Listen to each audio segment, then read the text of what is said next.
Putin, Salam Barkat, Fazilatunnesa, Rokeya, তোমার আমার, আমার তোমার, Messi, Messi, Messi, Messi, Messi,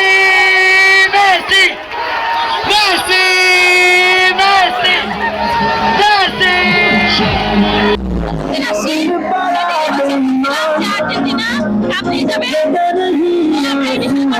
Argentina অবশ্যই কাঁপিয়ে যাবে। আর্জেন্টিনা চারটি স্টার হবে আমাদের। আর্জেন্টিনার খেলা হয় লাস্ট মিনিটে হয়। আর্জেন্টিনার খেলা হওয়ার জন্য 90 মিনিট ধৈর্য ধরতে হয়। আর্জেন্টিনা খেলতে হবে, 90 মিনিট ধৈর্য থাকতে হবে। এক কথা বলবো, আর্জেন্টিনা আবার বিশ্বকাপ জিতবে।